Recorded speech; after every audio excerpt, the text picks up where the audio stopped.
Welcome to the Popcorn Talk Network, for the online broadcast network that features movie discussion, news, and interviews. Press 1. Popcorn Talk. We talk movies. Congratulations. On behalf of the Popcorn Talk Network, the online broadcast network for movie talk, and the Schmoes know, you are now a member of the Jedi Alliance. May the Force be with you, always. Hello and welcome to Jedi Alliance, a celebration of the greatest saga ever told. And we are still celebrating the latest addition to the saga, The Force Awakens. My name is Joseph Scrimshaw. I am one of your hosts. Here as always is... your other co-host, the Internet Soapbox Mark. Howdy, and joined today we are by Mr. Tony... A little bit of Yoda there. A little bit of Mr. Tony Thaxton. Hi, Tony. Welcome back. Hello, thanks. Are people sick of me yet? I feel God, like no. I'm here a lot. No, not at all. You got a special Yoda introduction from Mark, which is, Yes. means big thumbs up. Big little green thumbs way up. I'm the community. For people who maybe didn't see you on the show before, can you tell people who you are, what you do, that kind of thing? Yes, I am a musician and human. I used to play drums in a band called Motion City Soundtrack, and now I do lots of random things. I'm a podcaster, as is most humans. All humans, yes. If you pick up another human and throw them at any other human in LA, two podcasters have hit one another. Pretty much, yeah. That's just the way it works. It's physics. And yeah, often they have more than one. Yes, they start a podcast together. Yes, exactly.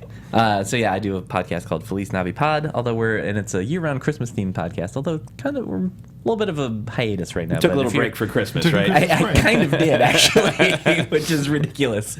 Christmas actually rolled around, and I didn't have many episodes Well, this year, so. This was not a normal Christmas, though, because I feel like a lot of people in our culture were like, hey, Star Wars is coming out, and then they're like, oh yeah, that celebration that we've been doing for hundreds or thousands of years, depending on how you look at it. That happened too, that whole Christmas thing. Yeah. It is kind of a secondary Star Wars podcast. It's supposed to be about Christmas, but it almost always gets sidetracked into Star Wars talk. So that's because you host it in your home where there are mostly Star Wars and Muppet toys, right? It's true. So yeah. I know when I was doing it, I was trying to talk about Christmas, but then my eyes wandered. Yeah, it happens.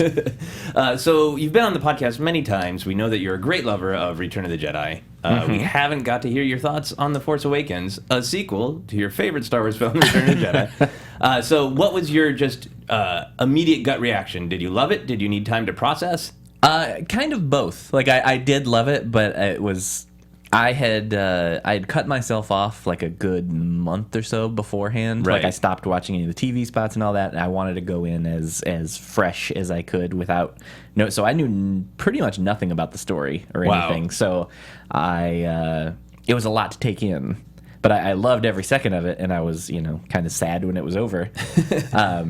Even like when the end happened, as great as an ending that it was, I was like, really? I was like, that we're ending like that? So in a way, I was like, I just obviously wanted it to keep going. You're waiting for that moment on Netflix where you finish an episode and it starts counting down like 20 seconds to the next one. Like, come on. No, not yet. Well, how many times have you seen it? I have seen it 4 times 4? now. Oh, yeah. And have you seen it in different versions, like 2D, 3D? Yeah, I've done 2D twice. 2D twice, 3D IMAX, and 3D. Nice. And which was your favorite? It's, I don't know, like, there wasn't necessarily anything that, like, blew my mind about the 3D IMAX, but it is a pretty cool way to see it, though. Yeah, it's a very good experience, and Yeah. I liked when BB-8 comes closer to your face. That was my main takeaway. There was one particular Star Destroyer shot where it's, like... Coming right at you. Yeah, Mark brought that up last week, that I believe you mentioned pinching. Yep. Just go right up and go. Pinching the finalizer? Yeah. Break the little tip off. Yeah. So my most important question here. Did you, in any of your viewings, cry at any point during The Force Awakens? Cry would be a strong word. Maybe, like, tear up slightly. Yes. Feel it Moisten. coming. Yeah, feel it coming a little bit. Yeah.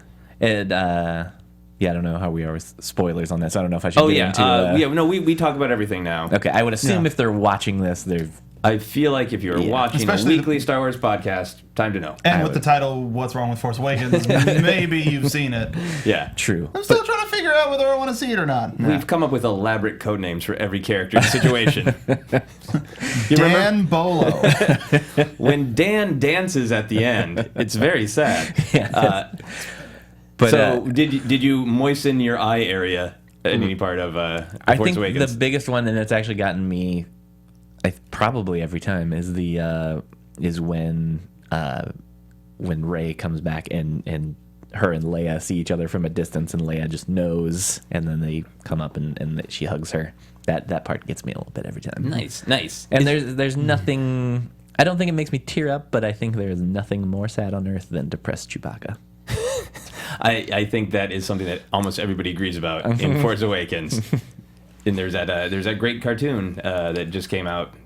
It was making the rounds on social media. Yeah. With walking through what I had an emotional reaction to right away when Chewie shot Kylo, of like, he has to have a relationship with him. If you haven't seen it, there's a great comic out there about sort of Chewie's Very relationship with Kylo. Oh man, it's great. Yeah, I It's haven't great. seen that. So yeah, if you want to tear up more, check It'll that make out the for rounds. sure. All right. Yeah, How many you'll see times it. have you guys seen? I have seen it 5 times. All right. I'm still low with 2, but that's just You're because movies 2. are very expensive, and I'm paying Okay. for a wedding. So We are starting a collection. Is this the first is this the first time you've mentioned your wedding on the show? no. Okay, I've announced you it mentioned before. being engaged, right? Yeah. Okay. Previously, before the movie came out, and then we had already bought our tickets, and then once I did the IMAX 3D, I was like, this is the only way I want to see the movie going forward, and it's $20 a ticket.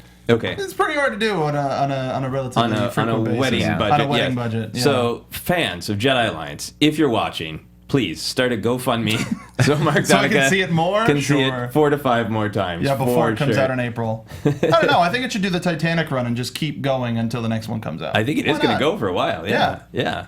Cool. Well, should we? Any other thoughts you wanted to share about the Force Awakens before we go into news? No, I think we'll probably, I'm sure we'll get into it. Plenty, so Yeah. I'll save Yeah. it for that. Well, Excellent. then why don't we get right into news from the HoloNet? So, 2 big stories broke today, one of which was the shortlist for the casting of the Han Solo movie. 8 actors were announced in this list. We're going to see them up on the screen pretty shortly. So, something interesting that was with this release was that the timing of the Han Solo movie with Rogue One is supposed to be relatively close. So that kind of gives us a time frame of what sort of age we're looking for in our Han Solo. The 4 actors on screen right now, from left to right, that's Miles Teller, Ansel Elgort, Dave Franco, and Jack Rayner. Those 4 guys. Is anybody from those 4 jumping out at you guys? I kind of feel at this point that they should be cast on who has the best Star Wars name in real life. Yeah. So I have to go with Ansel Elgort. Ansel Elgort. Ansel Elgort. Yeah. Yeah. No, it's really hard for me because I know a few of these actors a little bit in small roles. Yeah. But I don't have like deep emotional relationships to them. So I almost wish in our sort of media saturated world that we could start seeing screen tests. Yeah, Can just we instantly. have an opinion based on the screen We could test? see a 24-hour stream of all of the supposedly 25,000 people that That got would called be in for a screen test. amazing. Yeah. Why not? Yeah. Make it American Idol. Why not? Your new Han Solo is. Yeah, but I mean, obviously, just looking at them, some of them have a little bit more hard features, just like sharper cheekbones, just less mass on their face, and Yeah. some of them have this sort of rounder face, and it just makes me think, which Han Solo are we going to get? Is this just going to be a fun romp with the Han Solo we know, or is this going to be he's a little bit more trusting and naive, and we learn how he becomes a little bit more hardened and a little bit more roguish? Because that, to me, makes a huge difference on the casting. I can agree with that too. Tony, anybody from here? Do you want to go here? Let's. Pick from our I Han will Solo lineup. Not to, I know we try not to get too negative on here, but I will just say I really, I don't want it to be Dave Franco. It just seems so wrong to me. But who knows? Maybe he could, I don't know. There's been plenty of people that have changed our minds when you first hear it, Right. We all said that about Heath Ledger years ago, and then look, but I don't know. I just can't see that one. Is it because he's too comedic? Is it? Yeah, he's a little goofy. Sorry, Okay. Dave. I know you're watching. He's also a little too recognizable, I think. Yeah. I think he's one of those guys that you go, oh, that's James Franco's younger brother, not, oh, that's Han Solo. There's going to be an extra layer that you'll have to get through for that. Whereas the rest of these guys have done great work, but haven't necessarily had that huge breakthrough role yet. Right. In major markets, I should say. Or the baggage of like a famous sibling, like you're Yeah, saying. exactly. Yeah, unfair but true.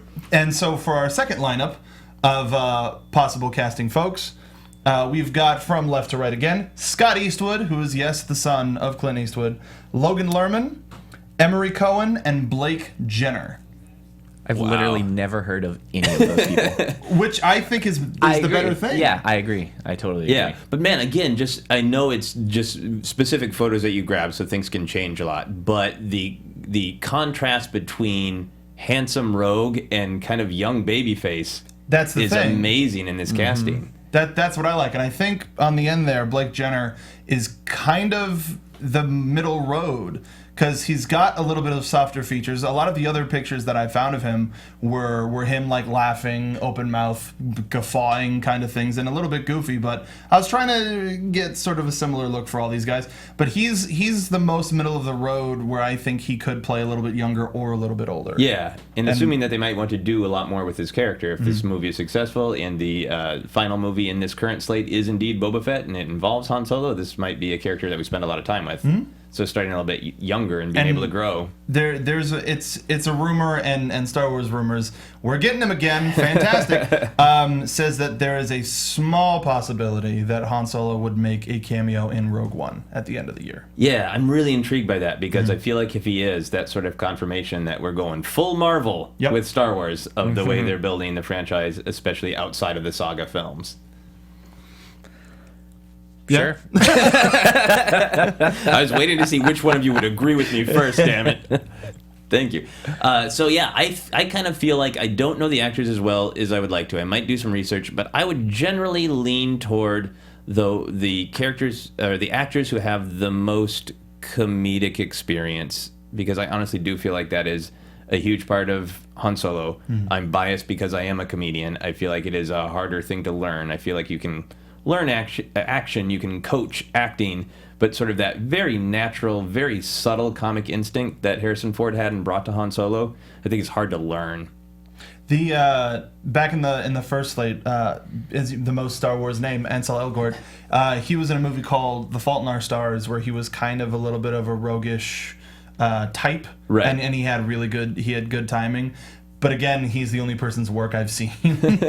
But just his work, and even just that the picture of him with that smirk, it kind of leans a little bit towards his way. But then again, it's a good I'm biased. Han Solo smirk. Yeah. I would also be fine with the son of Clint Eastwood if they build it as the son of Clint Eastwood, like not even Scott. Don't young give him his Harrison name. Ford. Yeah. That was the role I was gonna get. Yeah, that'd be fun. So.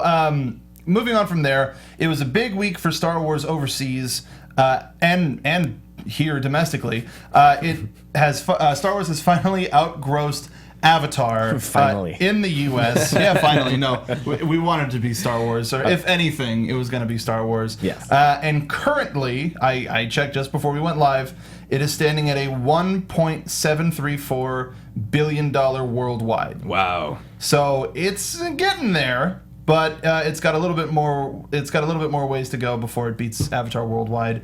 How much more time do you think it'll take? And what is the Avatar number? Do we know? It's a little bit over 2. I think 2.1, 2.2. Yeah, it's in the high 2s. I think maybe a couple weeks at most. I mean, China seems to be responding on the higher side of what people expected, right? Yeah. So I think that's really going to help the especially box office move forward. Since it just opened there. Yeah, I feel like that's like a new, like it's probably going to be like a spike. Yeah, and I feel like the domestic box office isn't really slowing down. No, there was the one scare that The Revenant was going to beat it this weekend, but then it shot back up and surpassed it. Bear went running away from our heroes in The Force Awakens. I had a few fun Facebook interactions with like some very old friends. I have a very old friend in Minneapolis who I used to do theater with, and he's a little bit older than us. He's significantly older than us, so he was like close to his 20s when Star Wars came out, and it just never grabbed him. He was just a little bit too old for it, and he always was like, "That's nice, but I don't get why you have Star Wars action figures all over your house when I come over to rehearse." And he's been talking to me on Facebook and listening to podcasts, and is like, I'm going to see it again, and then I have a breakfast meeting set up with friends to discuss it. So, like, I feel like the film, it's that kind of anecdotal evidence that the film is being really successful in hooking not just a new generation, as in 6-year-olds, but as in 50-year-olds. Yeah. Which is just amazing to me, and I think it means that the domestic is going to keep rolling if people like that are going back to see it a second time. Let alone the people who still haven't seen it for the first time, who just never got around to it because the holidays are busy or this, that, the other thing. So Avatar, I just checked, it has a lifetime of 2.7 billion worldwide. Wow. So we got 1 billion left to go. Speaking of China, it did open this past weekend to a 32.1 million opening day. But the thing about foreign films in China is they're only allowed to run for a month. Right. And strange. They're trying to keep their culture theirs, Yeah. which I can understand. So it's kind of being seen as like at the very most 350 million within that window. Okay. At the very least, I mean, though not, I don't think anymore, because of this opening day. About 150 was the low take in China. How much do you think they're going to tip the scales? I think it depends on how much they're going to sort of catch Star Wars fever. And I feel like in all this discussion, I don't really understand modern Chinese culture well enough to guess. I mean, I read so many articles where people are like, the franchise hasn't been there. They don't have that attachment to it. Starting in, I believe, August or September, they made all 6 movies readily available on their version of Netflix, just to kind of start building anticipation. Right. And it's said to have caught, maybe not like wildfire, but a lot more of the culture wasn't aware of Star Wars as a property. So it seemingly helped, along with they're trying to permeate through pop culture as well. Yeah. But again, don't know enough about the culture to really think of a good number. But what would you want it to hit? I don't know. Yeah, I mean, all this is news to me. I just sort of assumed it was everywhere, kind of from my experience, because I haven't really been to China, but I've been to Japan, and like you find all kinds of Star Wars stuff there. So I just assumed that it's just big everywhere. But I don't know. I mean, if it had, wasn't it? It was a record for opening weekend in China, right? Yeah, it was a record. Which was really debatable. For a foreign release. Actually, no. It just barely missed Avengers 2. It was just under by like 0.2 or very, very small margin. Yeah, and so I'm assuming, is Marvel available over there? And are they familiar with that world over there? Marvel's been trying to permeate that market for a really long time. Okay. Yeah. I think part of the conversation is that there's that sort of bias that we who have been exposed to and love Star Wars have a deeper attachment to the film because it's more about nostalgia. And I think China starting off with these higher numbers speaks to the fact that the film has the same kind of power that A New Hope did, that it stirs feelings of nostalgia whether or not the nostalgia is actually real. Yeah. Whether or not you actually grew up with Star Wars, it seems like that sort of a hook and that power of it is resonating. And my biggest question is, will the Chinese people have the repeat business that is driving the numbers in the rest of the world? And I feel like if they do, then who knows, it might break even more Chinese records. Yeah, we'll find out next week. Speaking of trying to break into pop culture, China's version of Justin Bieber named Lu Han, they released a single called Inner Force to promote the film in China. Let's take a quick look at the hook. Yes.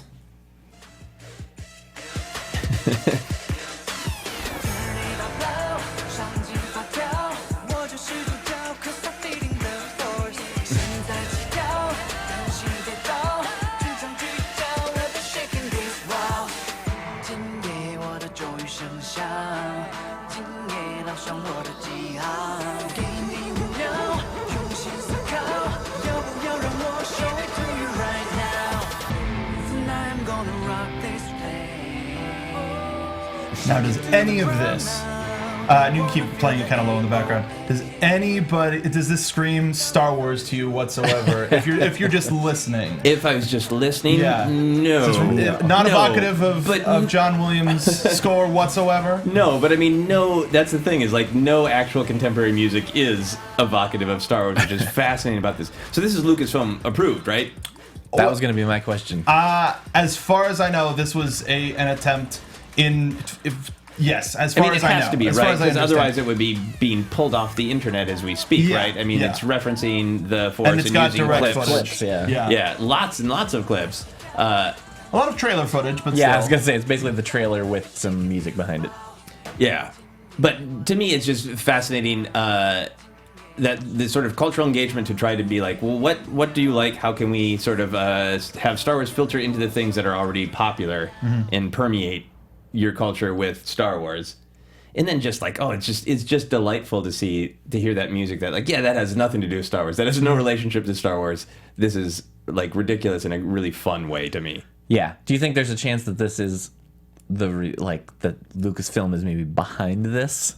I think so. I mean, I think it must be. Like that was like a way to get it bigger in China. It's like, oh, if we have and especially that this, generation, right? To the believer generation, or the Luhan lever, whatever. The Luhan lever, believers, yes. I don't know, generation. Just because there hasn't been that cultural permeation, and maybe the folks who are a little bit older kind of know it, but this is 100% like we need to get an additional market in China. Yeah. The other fascinating thing to me is that the lyrics, some of them are sung by Luhan in English, which I wonder if that makes people feel like, what is it he's talking about? I need to know. It's a little bit more of a common thing in foreign music. So it's I wouldn't necessarily call it a trope, but it's just a new theme. Because America's a big market too, and America's starting to branch out into the foreign music. Right, and K-pop is very popular and all that. Yeah. So it's kind of a way to cross that beam as well. Cool. And I mean, hey, we're talking about it in America, so it's working. Yeah, and I mean, it says official, so I mean, I think this is Lucasfilm really being open to it. I'm glad that they're not taking this approach in America. Would there be anybody that you would want to see? I mean, I think I would from a comedic point of view. Like, this makes sense to me because they need to do different things to reach the different market. But I think one of the weird fun things about Star Wars that we've talked about a lot is like the most annoying thing in the movies is when some sort of popular culture that's right now in our real lives comes into Star Wars world because it robs us of the long ago, far, far away vibe. So it's always funny when modern things are mashed up to Star Wars. That said, if they were going to do this in America, I think maybe Bill Murray doing a new Force Awakens song, Bill Murray adding some lyrics to Rey's theme would be some lounge stuff to Rey's theme. It's real sad, especially super quirky aging Bill Murray doing Rey's theme. That'd be some sweet stuff. That'd be a lot of fun. Tony? I mean, I feel like I kind of want the same thing where like I don't want like a thing that I legitimately think is going to be good, and I should just say I don't actually want this to happen. But if it's forced to happen, I want it to be like completely not what you like. I want like Toby Keith or something. Like, I want that world. I want to see how that would go over. Yeah. No, I want to hear that so bad. If anything, I would just want a new Weird Al Star Wars song. Oh, that would be great. Really? That would be legitimate. We got one for the original trilogy, one for the new trilogy, or the prequel trilogy, and one now. I would presume. Purposeful spoof comedy is great. I would back that. Bizarro, ironic, like Toby Keith, maybe a duet with Snoop Dogg to just go full weird. Yeah, I'd be down for all of that. Let's just get all three on stage at the same time. In a little bit more casting news, Episode 8. A little while ago, we reported on a female role that was going to be working opposite of Finn throughout the film. Several girls had done screen tests with Finn, and from our own show, Meet the Movie Press, Mr. Jeff Snyder reported that Belle Powley and Gina Rodriguez are the only two that are up for that role. We don't know much about the role other than they're going to be spending a lot of time with Finn in the film, but now that we have seen the movie, what sort of a role would you want this to be? Would you want this to be a temptress to the dark side, or like somebody in the Resistance that while he's recovering, they strike up a relationship with? Yeah, I think another character in Resistance would be interesting. I feel a little bit, I was going to say resistance to that, which I didn't mean to, because I feel like we've already fallen in love with Rey, Finn, and Poe, and we want to make sure that there's plenty of time for them. And we also want to see more of Leia, and we want to see more of Luke, and some of us are like, hey, Lando should show up. Oh, but we need to learn more about Snoke and flashbacks. So I get nervous about crowding the field, especially of good guys, a little bit. But so I think a great, interesting character to me would be if there is another dark side Force user, if like Snoke was training someone else just to make Ren feel even more bad about himself, to make him more insecure. I would like that. Yeah. That'd be cool. I think it'd be a cooler move to have it be some sort of dark side character. I feel like, I don't know, my gut tells me that, she'll be with the Resistance, but I would rather see that world though. Yeah. The testing with Finn suggests that maybe it's a romance. I mean, there's been lots of debate, and maybe we'll talk more on the show in coming weeks about romance in this new sequel trilogy. But there's nothing explicit romance-wise in The Force Awakens. Not according to the Poe Dameron fandom. There isn't. There are a lot of gifts, but there are no. I don't think there's anything explicit, and I choose that word explicit very, very carefully. We can talk more about it, and I would be thrilled to talk more about it. To be perfectly honest. The maker. So what do you think, Mark? What do you think there's going to be? I would like for it to be like an Asajj Ventress type that. Agreed. Somebody on the dark side who was trained just to make Kylo Ren even more angry, which would then make him more powerful. Yeah. Supposedly. So I think adding a female to the dark side is something that we haven't seen in film really too much anyway. So why not? Yes, that'd be awesome. And then this was the last sort of a breaking news before we went live. Star Wars Rebels is going to be returning to TV January 20th with an episode called A Princess on Lothal. Who is that princess, you may ask? Why, it is Leia. It has been confirmed. Who knew? That Leia is going to be making at least for right now, a one-time appearance on Rebels. She's going to be voiced by Julie Dolan.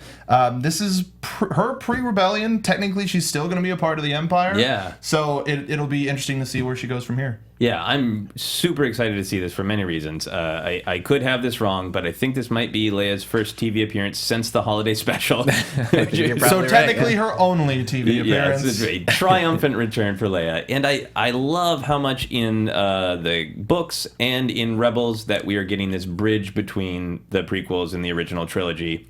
And I think taking one of the main characters from the original trilogy and putting her a little bit in the context of the prequel trilogy in that she is still part of the Empire because of the way the government transitioned is just fascinating.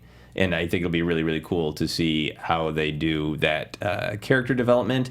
And again, how it even matches with Han's character development. Like, how much fun is it to see characters that we know in their sort of formative stages? Agreed. Yeah. And I feel like this is... I'm more open to it in this fashion than I am.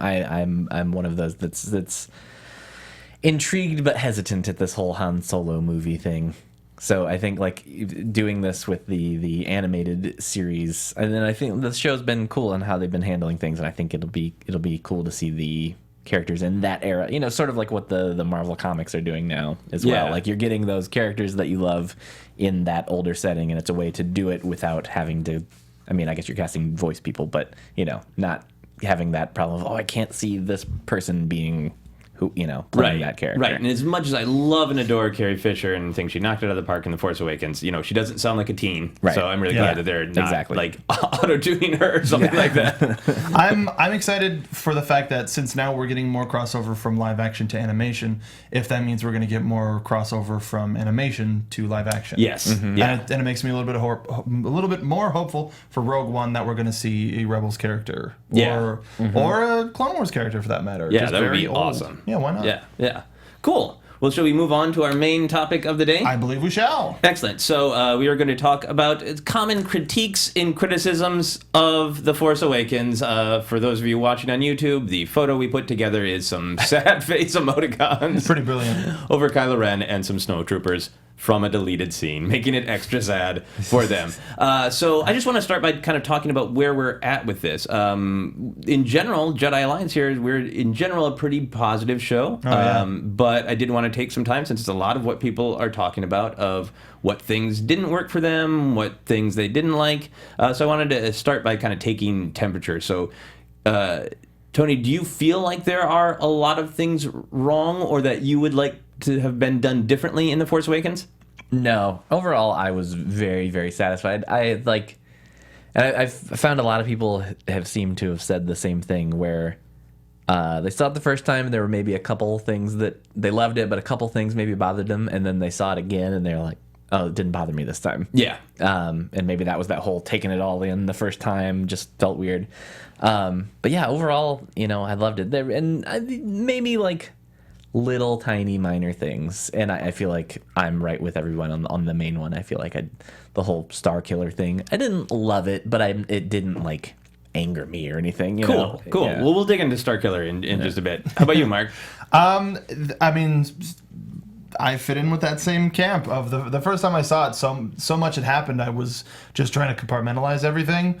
But by the time I saw it the second time, I was like, oh, cool. I have more of a problem with the Disney Infinity way that they told the story is absolutely awful. So that's even completely separated.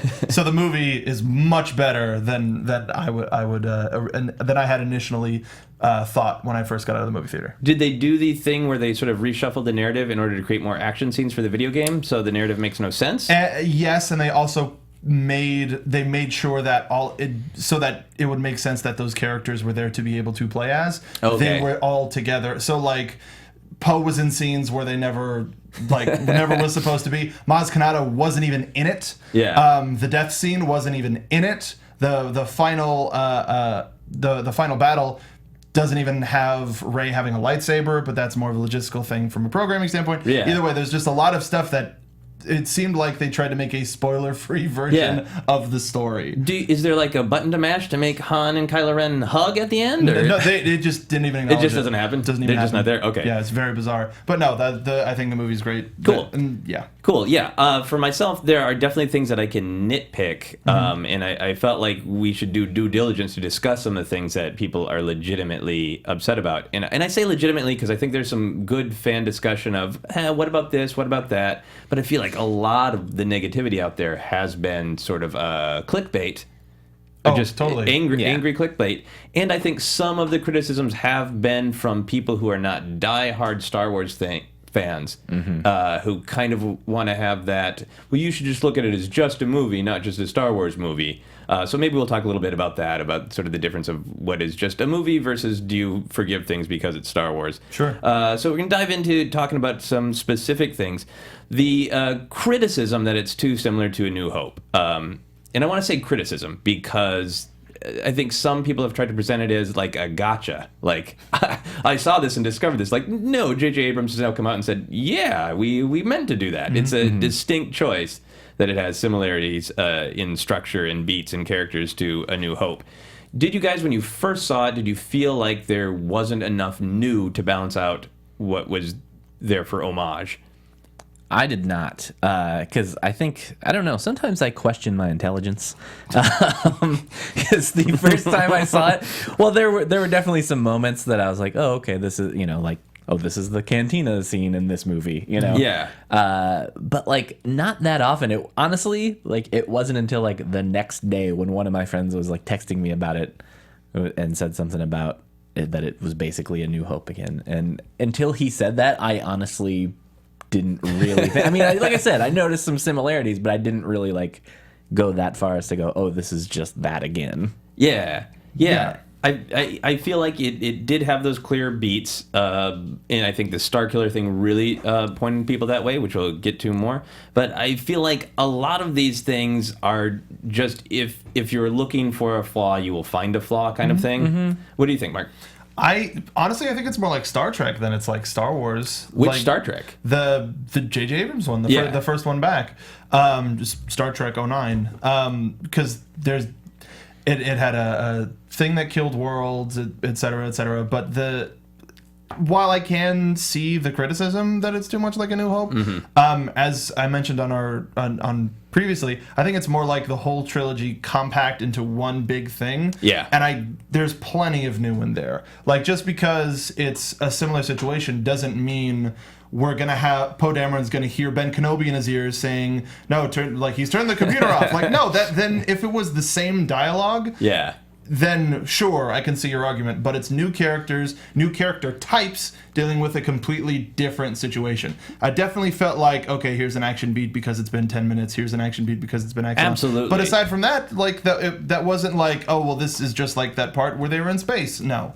I don't feel like it was too close at all. Yeah, I feel like there's a lot it was just constructed differently because it's a big tentpole blockbuster. And there are certain demands of that, meaning like maybe we have a little bit more narrative time on setting up things because we need to get into an action scene. I feel like the other thing about it is that Star Wars has always been generational. It's always it's always been about, parents and children, and it's always been about a sense of nostalgia. Like right out of the gate, Luke wants to be a Jedi because that's what his dad was. So I feel like, of course, the movie should harken back to all of that. And with a lot of the criticisms, I feel like I can see that as a criticism, but then what's the opposite choice? And usually when I think through what the opposite choice is, I'm glad that wasn't the opposite choice. Yeah, exactly, because then everybody would be complaining that it was too different and not a Star Wars movie. This was, because the 1, 2, and 3 were too different. So, there's no pleasing every Star Wars fan. Yeah, I think it was absolutely the right choice. Now, if Episode 8 is sort of beat for beat too close to Empire Strikes Back, then I'd start to get upset, and I do want it to get into like more wild fits of imagination, trying to emulate the kind of the crazy thoughts of that crazy old wizard George Lucas. Yeah. And I would love to see more just bizarre things and more brand new things, certainly in Episode 8, but I thought there was a ton of new stuff. Let's talk about the big one, Star Killer Base. Sure. So obviously it is similar to Death Star. And in case you didn't catch that, the characters in the film pointed that out. What? Right? So there's no... Yeah, that's why I picked up on that. There was one. literally They no literally way... went, no. This is the Death Star. That Star Killer Base. They're different. They're different. Let me PowerPoint presentation this for you. So Straight you at the truly camera. understand. So I think there are two other choices. If you didn't do a Death Star type base, but you want to keep the plot and how it worked intact, you need a different large galactic scale threat. Or you do an intimate story where you don't have, in the third act, a large galactic threat, and it still focuses just on finding the map to the first Jedi Temple. So it could have been a much calmer, sort of character-based story where Kylo Ren is hiding at the First Order base. All of our heroes know he has the last part of the key that they need, so they go and get it from him, and then we still have the emotional confrontation with Han. But then we lose, I think, a lot of things where we lose the sort of the ticking clock, the larger threat, and we lose a lot of ways for different heroes to be heroic. Yeah, exactly. Then Leia doesn't get to be heroic per se, Poe doesn't get to be heroic per se. But for fun, if they had to have a galactic weapon, do you guys have any pitches for what other galactic weapon besides a large spherical laser could possibly threaten the galaxy? On the spot here, I don't know. A microvirus. A microvirus? Something microbial that you can launch on a planet completely unnoticed, and it's a parasite essentially. Okay. Yeah. So like, that's really it's the exact opposite. So like a sort of CTU-24 sort of terrorist threat. Yeah. But then that means you keep them on one planet, and you have to find patient zero to try to make an antidote, this, that, the other thing. While Kylo's like, oh, by the way, I'm getting away. But it's so un-Star Wars. But you bring back I had a lot of thinking about midichlorians over the week, so I'm microbial right now. You're deep microbial. Yeah. I was talking to a friend about this, and he was like, "Yeah, I didn't like the Star Killer Base," but then I was like, I don't know, space gas of some kind, maybe, which I think sort of gets to your same sort of microbial. I also think it makes sense in universe that they really want to emulate the Empire. Why not try to build another weapon like that and go bigger, go better? I do understand people's criticism, because when I first saw it on the poster, I was like, no, I can't believe this. Yeah. Because we've been talking for weeks and weeks about all the smart choices that the filmmakers seem to be making, and then when I saw that, I was like, no, how could they? We've been mad about this for decades that they repeated the Death Star. How could they? But the more I look at it, the more I feel like it plot-wise accomplished all the goals that they wanted to set up what's going on in the galaxy and relationships between the characters. Well, and at the same time, too, I feel like it kind of is real as to, like, if this were just Earth, and it, like, I feel like that's kind of what would, like, this weapon maybe gets destroyed, well, then they build a better one. Yeah. And try to, like, keep trying to improve it. It's a logical choice. It's like, so there's this part of me that's like, they could have done something different, but then, it's kind of logical at the same time. We want to show how cool we are, like the Empire was, and we're going to destroy 5 planets instead of 1. Yeah, it is very, like, wannabe Empire. I mean, Kylo is that, obviously, explicitly the wannabe Darth Vader, but then I like that the whole First Order kind of feels like wannabe Empire. I feel like it even facilitates the rivalry between Hux and Kylo Ren, which is a nice point in the movie. In Starkiller Base, it's yet another thing character moment that its existence facilitates. Speaking of characters, do you guys think that General Leia was underserved? Do you think that there should have been more Leia? And if so, what should she have been up to? I think it worked for me because I feel like she was in it about as much as I kind of expected for some reason. Yeah. And it just, I don't know, it felt right to me. And I don't know. And I think because I don't know.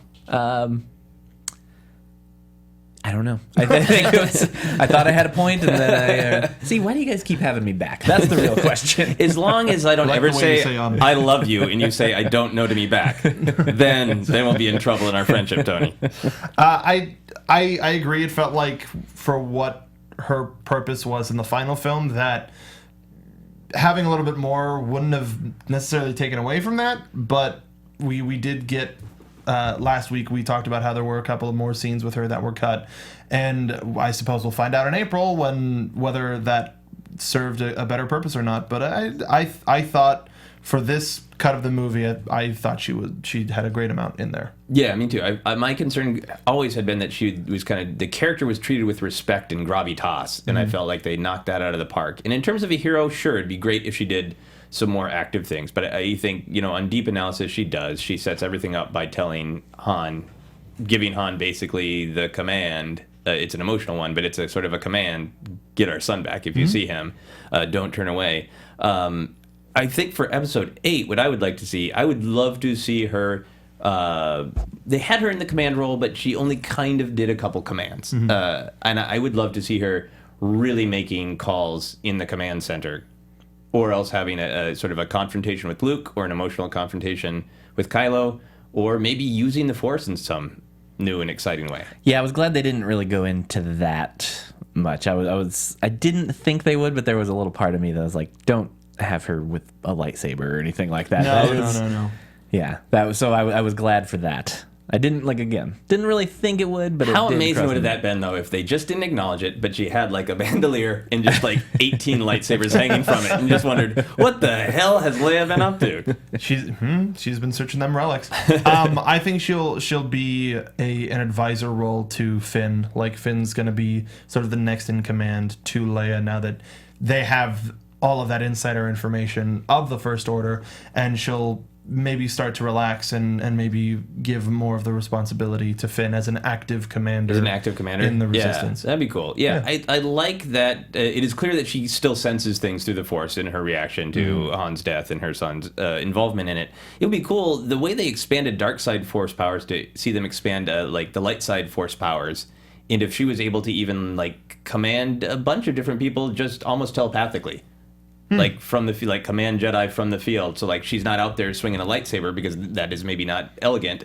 But if she was able to do some cool mind force things that we haven't seen before, that would be cool. Because I would love to see her. I didn't have any problem with Force Awakens, but it'd be cool if she got to do a couple more hero moments. Yeah, in episode 8. Why do you guys think Leia hugged Rey at the end? Do you think it's a mystery? Do you think it's very clear? Do you think it's a problem? What are your thoughts?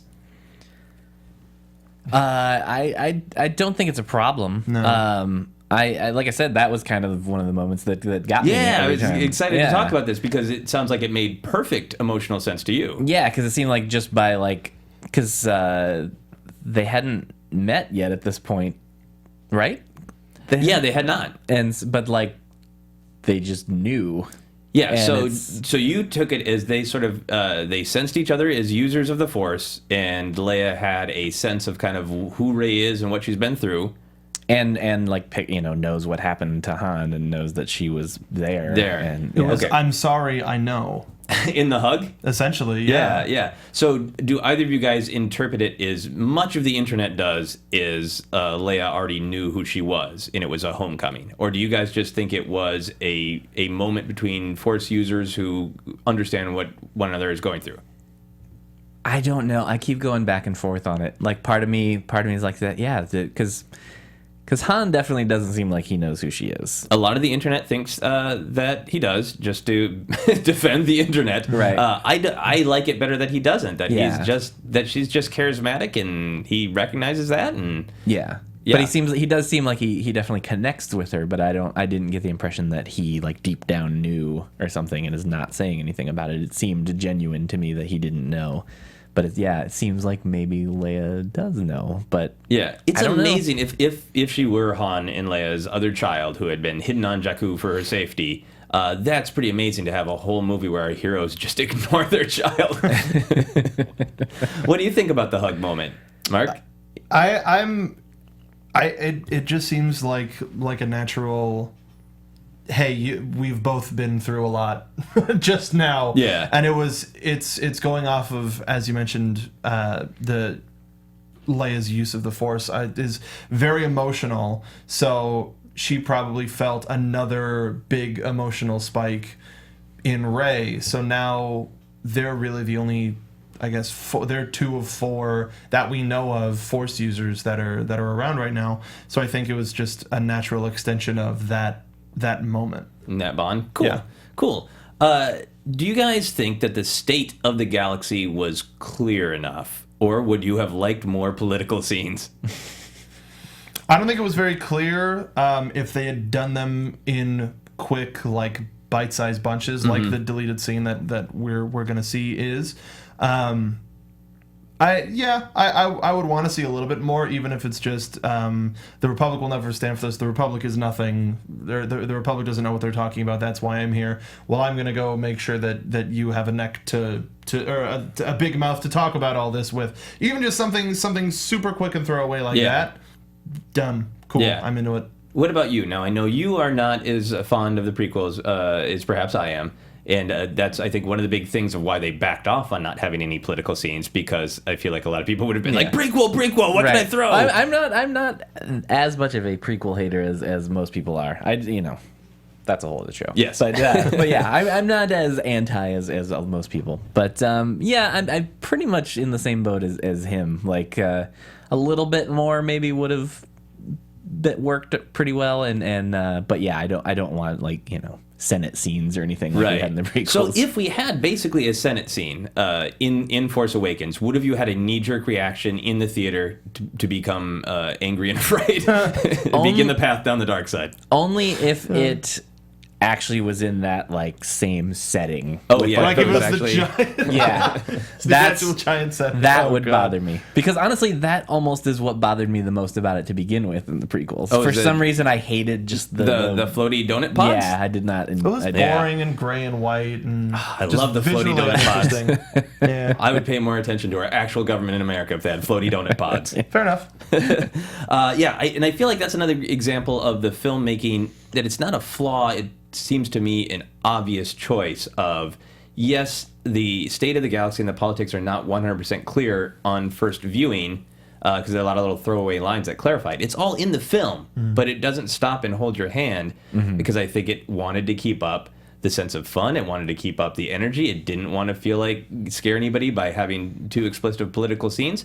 So at the end of the day, do you guys think it's a big deal that maybe you do have to watch the movie twice in order to fully understand what's going on in the galaxy?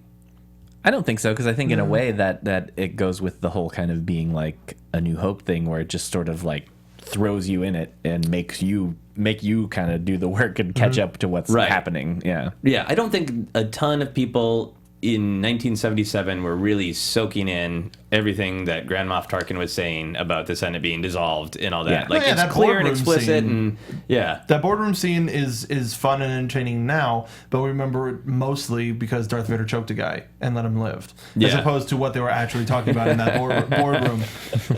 Arguably, I'll say arguably. So all political scenes should have choking a guy. No, not necessarily, but I'm just saying, like it. Going back, you look at that and go, oh, that's the basis of a lot of the prequel stuff is stuff that happened in that boardroom. Yeah. And you don't realize it until you watch it again, like, oh, I should pay more attention. And I should be able to catch stuff a little bit better. Cool. This is one thing I saw floating around on the internet. Not a ton of people, but I thought it was a really interesting one. Some people were just sort of emotionally upset by the film because they felt that it took away our classic trilogy heroes' victory over the Empire.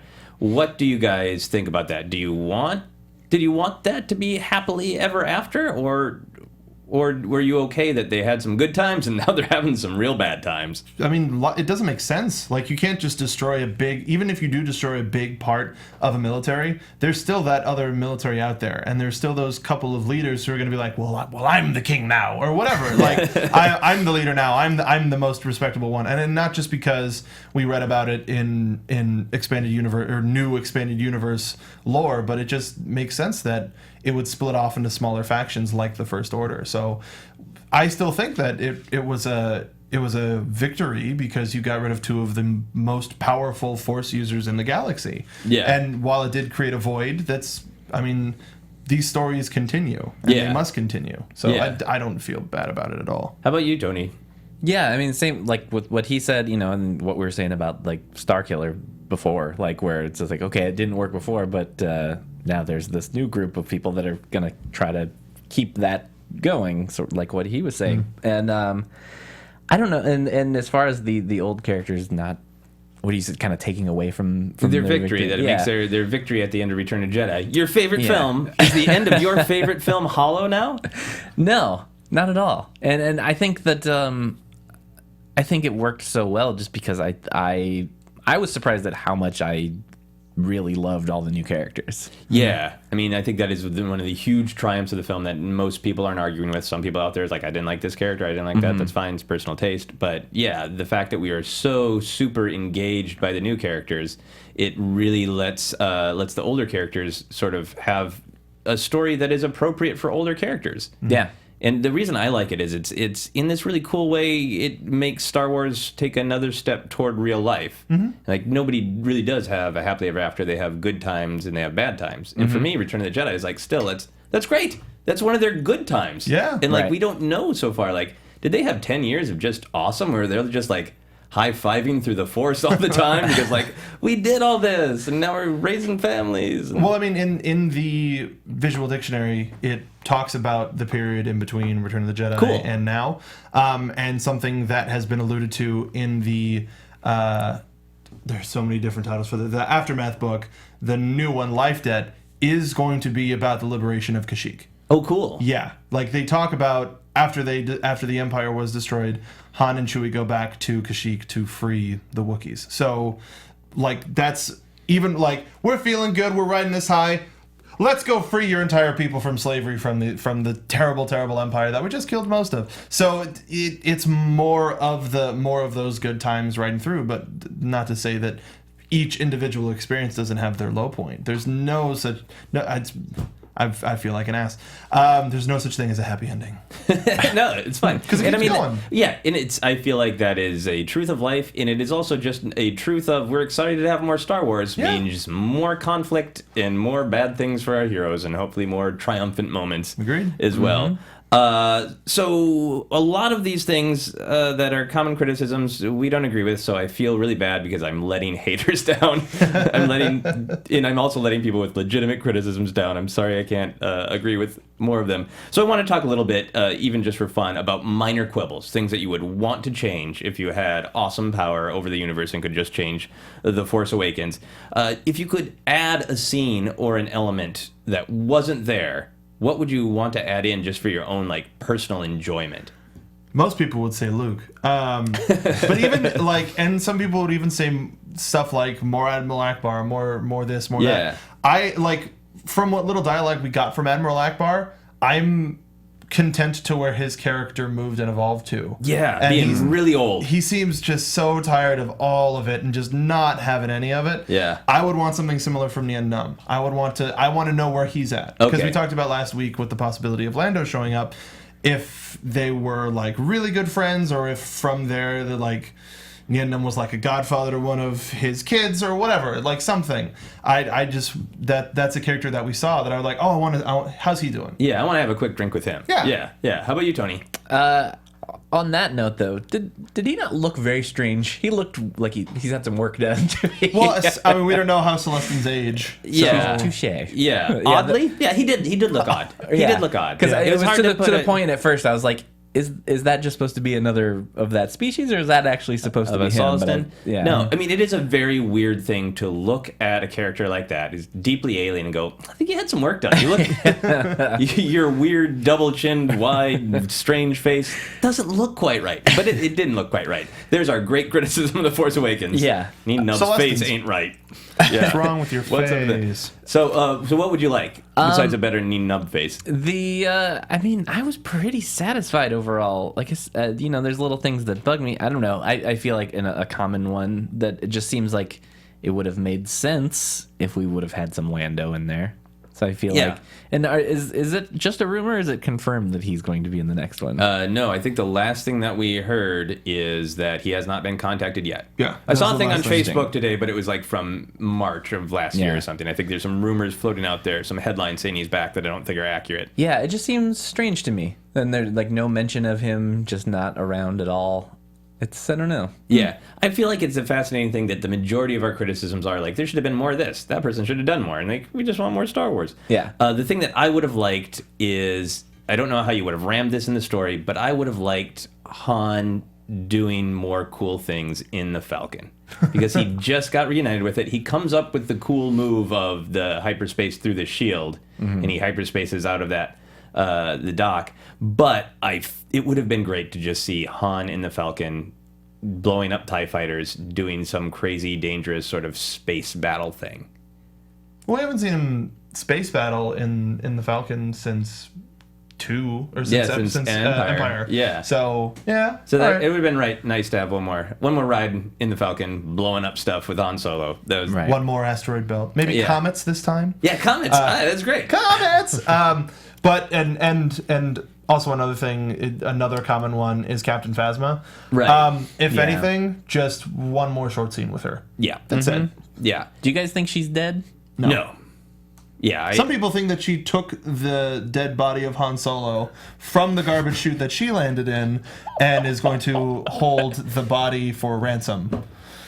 The internet. Yeah. The internet. Yeah, I mean, if you want to believe that, you certainly can. That Han fell into the garbage chute with Captain Phasma. Yeah, no, I think we'll get more of her. It seems like we have to for like as much, but at the same time, it's like a total Star Wars move to like build up this character like it's going to be this awesome new character, and then they're barely in the movie. Yeah, it's a Boba Fett, it's a Darth Maul. I hope she's not the new Dengar. That's all I hope. I don't think that she lands in the trash compactor and it is full of Dengar's old clothes and armor that she has to put on. That would be a terrible fate. And also just kind of a weird thing to have like a somewhat known actress and then we just get her in full costume and mask. Well, I mean, we got that with Daniel Craig. We got that with all of the fun. Well, those like those are unbilled cameos, though. Yeah.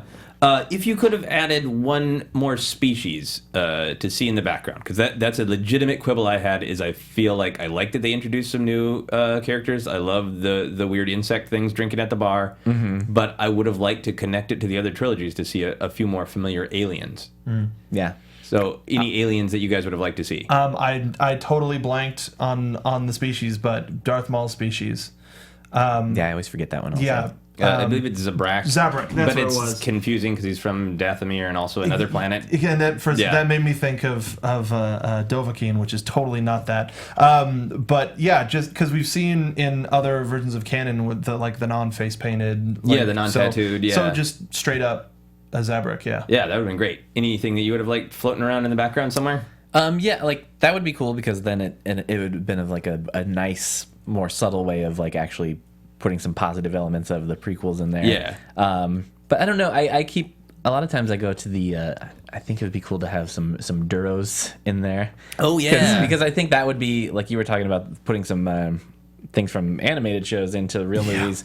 I mean, I know they were in A New Hope in the Cantina, but I think it would be cool to like throw Cad Bane in like maybe one of the side movies or something, or who knows? Yeah, we don't know how long they live, so maybe he's around. Yeah, something like that. I would have taken anything. I would have liked to see some Toydarians flapping around in the background somewhere. That would have been fun. It might have made some people upset, but I would have liked to see some Toydarians, or maybe a Bith listening to the music and appreciating it and like. These new aliens are pretty good at bar music too. I can accept that. It's like looking for it. No, it's literally Figure and Dan just looking for a new group. It's like, oh, God. He's just trying to get his career back on track near the end of his life. That's great. He's an old blues, jazz, space musician. This old jizz whaler. Yep, that's what it's called. We all know. Final question in this here category. Is there any line of dialogue that you would like to add? I thought they did a great job of not overusing old dialogue, but if there's an iconic line or a line that means something to you from old films in Force Awakens, what would you have wanted it to be?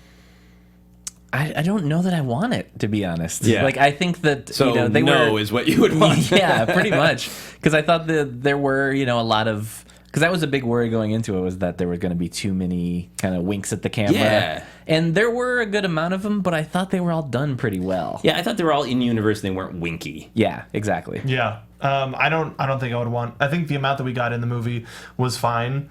If I could really dream, comets from Star Tours, because that I'm a just You're a a Star broken Tours record. fan. That's yeah, me. That's great. Yeah. I have said before on the show, one of my favorite lines is Luke Skywalker in A New Hope saying, "I care." So I feel like Finn could have said, "I care" at some point. Because he seems like the kind of guy who's, "I care."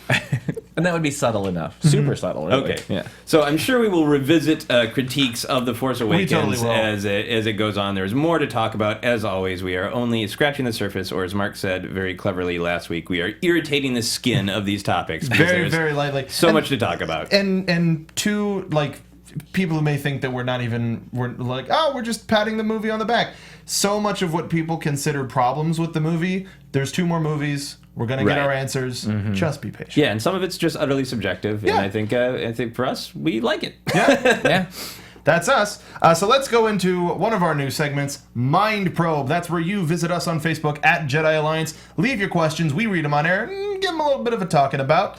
So this week, we've got I remembered that we've got a fun extra question here. But let's start with Sarah Gassell asks, how much of the old Jedi Order's philosophies do you think Luke used with his new order? From what we saw, neither Yoda or Obi-Wan passed on things such as discarding all attachments means you can't get married. Yeah, I love this question. Yeah. And I love that it is so Sarah's a great open contributor. for debate. Yeah, she is. And we don't know. First, we don't know how often Force ghosts talk to Luke. If he's been communing with Obi-Wan and Yoda and even Anakin, Or a Qui-Gon for that ton, matter. or Qui-Gon for that matter. Yeah. So we don't know if he's been doing that, and then we don't know if there's like maybe some sort of Force rule where like, we can give you generalities, but we don't like to get into the practical. Like, Yeah. we're not going to be basically a YouTube how-to video. That's not the point of Force Ghosts. So we don't know about that. And also, I feel like, to me, one of the beautiful stories in the prequel original trilogy is that the Jedi Order is so committed to their sort of rigid, no attachments. Attachments lead to fear. And Luke utterly subverts that by saying, my friends matter, my faith in my friends helps me. That I like the idea that Luke is like, this is my new Jedi Order. You get strength and you get power from friends and relationships. Yeah. So I hope that he said, no, there's no restriction on attachments. Yeah. Yeah.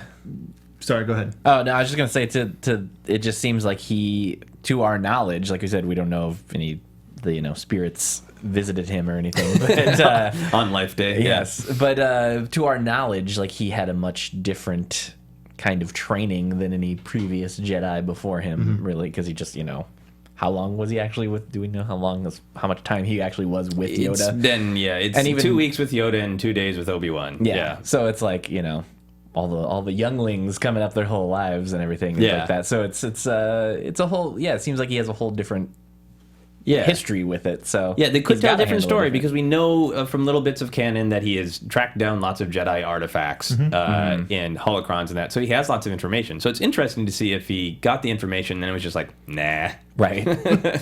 Yeah, it like you would think from the way that Kylo Ren was seemingly from what we know about his training, that he might have because he was trained in such a different, quote unquote, different way, unorthodox way, he may have, in the relics he found, gone, oh, okay, so this is how you properly do it, because he only had 16 days of Jedi training under his belt. He was like, oh, thank God, an older lesson plan. Like he was a substitute teacher, and maybe started to do that. Yeah. And when that failed him, he went, I am an idiot. And that's when he started sort of departing and mourning the loss of his students. So I think he maybe tried, based on something he found from artifacts, to do it a little bit the old way, and it just failed miserably, and that's why we have Kylo Ren. Yeah, I can't wait to find out which way they're going to handle that story. And next, it's kind of a combination. 2 people asked very similar questions, so I wanted to give them both a shout out. Sebastian Fila and Tristan Shields essentially both asked, will Kylo Ren's lightsaber change throughout the system, i.e., could we see a stable version of it, or will he build a new, more conventional type of lightsaber? This is fascinating to me because I think that Rey is supposed to have cut his lightsaber. Yeah. That she is supposed to have damaged it because she clearly makes that hack down, and he didn't lose a hand. No. Or we would have seen a good, nice close-up of that because it's Star Wars. So I think that lightsaber is gone. So to me, it becomes an interesting question about why was he using a cracked Kybar crystal in the first place? Is it because he wanted the demented look? Or is it because... If you follow Emo Kylo Ren on Twitter, I would see how you believe that. Yeah. Or is it because that's all he has access to, and like the rest of his character, it's sort of like, I'm almost a good Force user, but it's not quite right. So I feel like he will have... I feel like the most honest character thing is that he will have an ostentatious lightsaber. Like, I don't know how they're going to do that, but like a lightsaber that's trying too hard. I mean, we kind of have that with this one previously. I know, I don't know. Like, so... to me, that makes character sense. I don't know how to make that work for an audience because we've had so many weird lightsabers, and now at this point, it's almost like trying too hard. Like, when I first saw his lightsaber, I thought it was trying too hard. I love it now, but... So maybe it'd be something else like that, where like the blade is like 4 times wider than it should be, or something. It's legends now, but there were lightsabers that were sort of fit the size of the person that was wielding them. Yeah. So yeah, maybe something like that. Yeah, I think it will be ostentatious in some way, but I think it will be closer to a correct blade. Yeah. Yeah, I don't know. I kind of feel like it's gonna be. Kind of somewhere in between. Like, I think it's still going to be kind of homemade feeling. Yeah. Like, okay. Like it maybe slightly improved, or maybe there'll be some sort of alteration he's made. But I feel like, I don't know. My gut's telling me it's going to be kind of the same because I feel like it's already kind of become pretty iconic. That's his personal brand at this point, is to have a messed up lightsaber. Yeah. I don't know. I think his personal brand is trying to be the next Darth Vader, and we have teases that Darth Vader's lightsaber is going around on the black market. So, what better way to do that with your broken lightsaber than to go on Space eBay and find Darth Vader's lightsaber to use as your own? Yeah. Because we had the comment, that lightsaber's mine. Well, if you've turned to the dark side, steal your grandpa, that lightsaber's yours. Yeah. And we're going to have those two lightsabers clash again. That would be really cool. Yeah, and I know there's a theory out there that the cracked one is from old Darth Vader lightsaber, but so who knows? Who knows? Who knows? Next question from Malcolm McDonald. Not that one. Well, maybe. Who knows? Do you think Maz is the same race as Yoda? I think just as a general way to talk about Maz Kanata is why. I think there's some physical similarities there, but it doesn't look like they're the same race. No. I know in the prequels we had Yaddle, the female Everyone's Yoda. favorite. Everyone's favorite. Yaddle, the female Yoda, which is a cartoon they should be making. Come on. But I like Yoda's race continuing to be mysterious. Yeah, agreed. I saw somewhere on the internet a race name for Maz Kanata, but then I went to StarWars.com databank and they didn't have a species listed. So who knows? Who knows? I think that it was probably on purpose to have some physical stature similarities to kind of evoke them. Yeah. Which, that's another criticism we didn't get to, that Maz and Yoda are too similar, but I don't think so. I don't think so either. No. Next, cool, we did it. Next question from Justin Seiler. I am unopposed to the Han Solo or Boba Fett movie, but doesn't the idea feel too focused? So their question was in the realm of, we have Rogue One, something that takes place in this. Here's just another chunk of time about several people in this chunk of time. Does having it character based make it a little bit too focused, as opposed to here's something that's happening in space at this time? Yeah. I think maybe if they don't do it well, and I totally understand that perspective. Like, this is Rogue One is a big narrative event in a fun time period, and then Han Solo and Boba Fett have a lark. Is when we don't know anything about it, can be a little concerning. But I think that it is the Marvelification of Star Wars, like we talked about a while back. I think they want to build out what has always been the B story of Star Wars. The A story is Skywalkers and Force use. And the B story has always been scoundrels and bounty hunters. And I think in a very Marvel way, they want to build up that whole story, that whole side of the galaxy. And I think that those movies will be interconnected if it is indeed a Boba Fett movie. What do you any other thoughts? Yeah, I don't know. I hadn't really thought about it in that way before. But I mean, maybe it does. I'm definitely hesitant with these, but I do feel like we're only one movie in right now, but I mean, so far so good. They're doing a real good job. Yeah, things feel like they're heading still in a good direction. These are the first things that are making me kind of be like, I'm not so sure, but you know what? We haven't seen a thing. All we know is the idea of exactly. it, and idea even is a strong word. We just know that it's going to be a Han Solo. We have 8 dudes that might be, and even not them. That might just be sort of like a candle in the wind.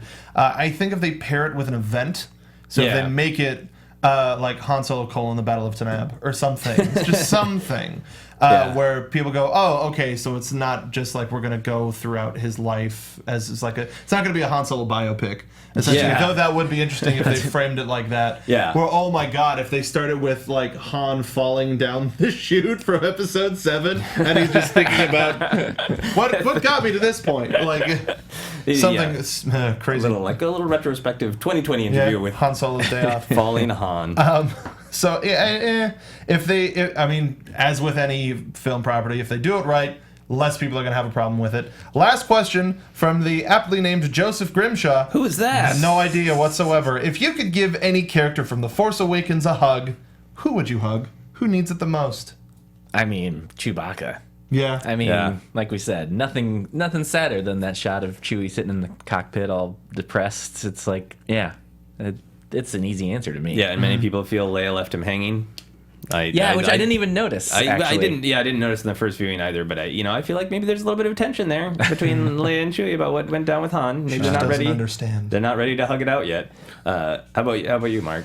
I was gonna say Chewie, but I think instead I would pick Kylo Ren. Because maybe if more people show him kindness, he will stop acting just like a stick in the mud.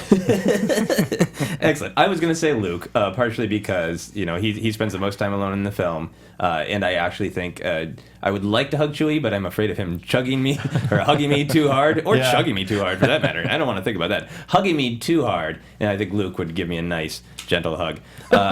Mark, your comment about wanting to hug Kylo Ren is an excellent segue to our Duel of the Fates. We summon the Force energy. So last week's question, was Kylo Ren related? I'm thrilled with the response. We got a large volume of response from our lovely listeners and watchers when we posted this on our Facebook page. The question from last week, Tony, was, do you want to see Kylo Ren come back to the light side and be redeemed? And the answer from our fans was nope. Solid nope. Big nope. Yeah. How do you feel? And then I'll read some of the answers from the fans. I think I agree with them. Yeah, it's because again that might be the whole then getting too similar to the other trilogy. Right. If that's the arc of this trilogy, is can Kylo Ren be redeemed? Yeah, and he just seems like he seems so like bratty in his temper tantrums and stuff that he has. I just feel like he needs to stay a brat. Yeah, he needs to learn his lessons. So a couple of answers. Michael Andrew Rosales said, Vader's redemption made more sense because in both OT and prequel trilogies, Anakin always had a soft spot for the people he loved or was related to.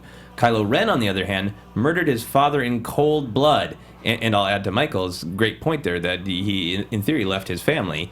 So there should be no redeeming that, says Michael. Besides, I'd hate to see the sequels devolve into nothing more than OT rehashes or fan service. I also pulled out one of the few people who did think that he should be redeemed. Chris Lilly said, absolutely yes. Do I want to hate him for murdering his father? Yes, but I think Leia will forgive him, and then we, as an audience, will follow Leia's lead. I think it is a really fascinating question, because Star Wars has always been about redemption, but here's a character that they've set us up to hate. Final shout-out to Jasper Elways, who said, I want Kylo Ren to become inspired by the death of his father and become a caped vigilante in no way similar to one owned by Warner Brothers and DC. Who killed my father? Wait, I did it. I'm even more depressed. Now I must hunt myself. So this week's question, gentlemen, is a good one. Who would win in a fight, BB-8 or Maz Kanata? An epic throwdown in similarly proportioned characters. Why? I mean, BB's heavier. younger, and has more tools at his disposal. Yeah. Physically, could probably take down Maz Kanata, who isn't a Force user, but is just Force sensitive. Yep, she's no Jedi. She's also like 1,000 years old. Yeah, so, could roll Yeah. over her tiny, oldened body. She mounts that table quite jauntily. She's scrappy. She does, Yeah. What do you think, Tony? I think I gotta go BB-8. You know, he could just torture. You know, get that little torture? lighter out and just. Yeah. Yeah, I feel like Maz is 1,000 years old. She's a bartender, so I feel like she's probably got some tricks up her sleeve. Ex-space pirate. Ex-space So pirate. she's got plenty to deal with. Yeah, so I feel like her little space sweater there is full of hidden knives and whatnot. So I feel like she could maybe take BB-8, but she's also like she's kind ultimately, and I think she would feel bad taking it to BB-8. And I think even if she could take him, she would walk away. She'd say, this is the will of the Force, I'll just deal with it. Yes, he is on the good side. So we will post this as we always do on our Facebook page at Jedi Alliance and have you guys weigh in on this epic battle. Any other final thoughts on what was wrong with The Force Awakens before we wrap it up for the week? I don't think anything necessarily wrong. I will add that I was surprised at how funny it was. It was really successfully Yeah. funny and all coming organically from the characters, which is what made it work, I think. Yeah, I just wanted to add that. That's all. Another great thing about The Force Awakens in our episode Okay, called you know what? What's Wrong with The You know Force what? Awakens? I'll add this. I'm not saying it's anything wrong, but I'm waiting to see.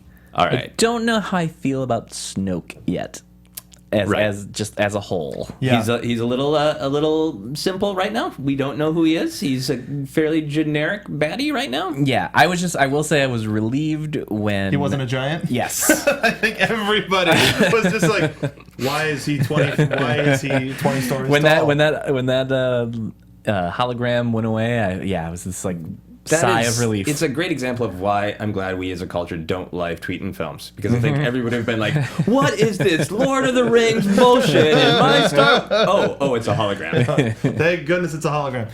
But also with that would be another quibble that I would say was just his CG was the most standout of like, that's not real. Yeah. And for somebody like Andy Serkis who is usually associated with great motion capture, to be associated with something like that is really unfortunate. Yeah. They gave us just enough of Snoke to make us interested to see where he goes. But I think that's another thing where we just have to wait for episode 8. And then once the whole trilogy is out, I think we'll be able to properly go through and hear all of these characters that we can mold and place in different places. There was one thing that I wanted to say. Last week I had Absolutely. a really, really ridiculous theory about parentage. Yes. I had an even crazier idea about parentage, Lay it on us. and we're gonna drop it, and we'll continue. I'll say it, and then we'll move on. Okay. We talk so much on whether Qui-Gon Jinn and Shmi Skywalker got it on. What if they did? Everybody leaves, and we don't see Shmi Skywalker. She has no time to say anything when she meets up with Anakin again. What if she had another kid? That would be amazing. And and raise the granddaughter possibly.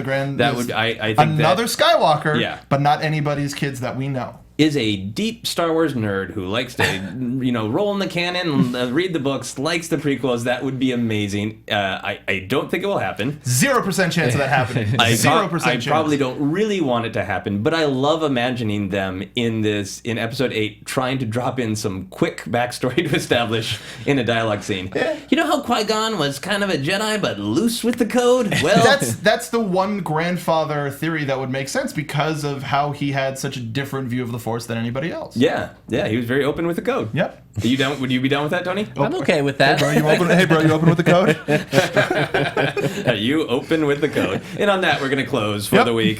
So, Tony, why don't you tell people where they can find you on the internet? At Tony Thaxton, Twitter and Instagram. TonyThaxton.com has all the other random crap that I do. So Awesome. nice and easy. Mark? Objection. There's a reason I'm doing that. Follow me on Twitter at SoapboxMark. Tonight for Video Game Movie Anatomy, we are going to be covering the Ace Attorney movie, which is absolute madness and wonderful. Please join us 6 p.m. tonight. We've done some great stuff. Go in and check out our backlog. SoapboxMark for everything else. Mr. Joseph Scrimshaw. You can find me on Twitter is at Joseph Scrimshaw, my very mysterious Twitter handle. Please follow me there. We have lots of fun. You can also check out my non-Star Wars related podcast, Obsessed. I say non-Star Wars related, But on January 30th, I'm doing a live episode here in Los Angeles that will also be about The Force Awakens, because every podcast I touch must somehow become about Star Wars. You can find out about that on my website at josephscrimshaw.com/live-shows.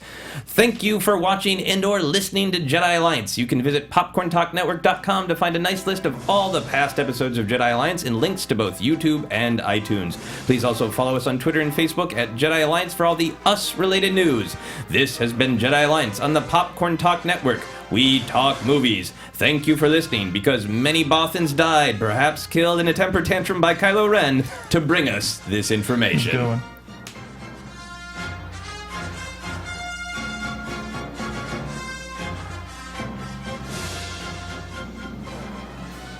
From producers Maria Menounos, Kevin Undergaro, Phil Svitek, and the entire Popcorn Talk Network, we would like to thank you for tuning in. For questions or comments, be sure to visit popcorntalk.com. I'm Sir Richard Wentworth, and this has been a presentation of the Popcorn Talk Network. The views expressed herein are those of the hosts only and do not necessarily reflect the views of the Popcorn Talk Network or its owners or principals.